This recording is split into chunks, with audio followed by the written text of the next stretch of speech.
Tumakbo sa ulan si WBA welterweight champion Manny Pacquiao sa Los Angeles, California kaninang umaga dito sa Amerika. Naka-jacket at bonnet si Pacquiao nang akyate ng Griffith Park. Matapos ang kalahating oras, narating niya ang Griffith Observatory. Sinundan siya ng ilang team Pacquiao na nakapayong. Umuwi naman siya kaagad dahil maulan pa rin at malakas ang hangin sa Griffith Park. Tsaka nag-almusal ng paboritong sabaw, isda, ampalaya at kanin. Kasabay ni Manny kumain ang matalik na kaibigan at head trainer na si Buboy Fernandez. Aminado si Coach Buboy na kinakabahan pa siya. Excited. Of course, hindi mawala yung kaba, diba? First time na lalaban tayo sa Las Vegas na tayo yung head coach.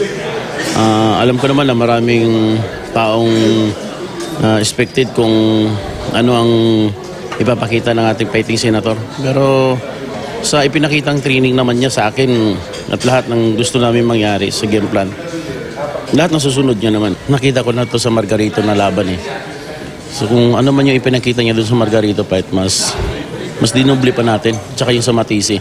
Magiging agresibo raw ang 8th Division World Champion simula round 1. Si Broner kasi, low starter. Kumbaga sa diesel, nagpapainit pa muna.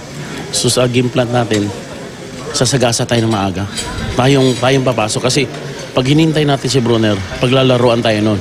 Sumaglit si Pacquiao sa gym ng tanghali para sa mabilis na workout. Binigyan pa niya ng espesyal na MP boxing shoes ang sparring partner niyang si Arnold Gonzalez.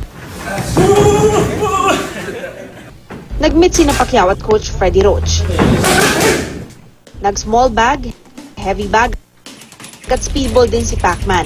Pinigilan na naman siya ni Coach Buboy na magpumilit pang mag-jump rope. Pagkatapos, ipinakita ng pambansang kamao ang katawan niyang handa na para sa laban.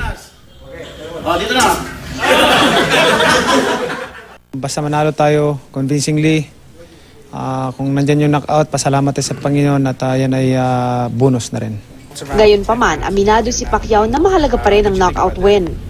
Very important to me because it's a challenge because this is my first fight at the age of 40, so very challenging to give my best. You want to show that you get better after 40? Yeah. Life begins at 40. Exactly.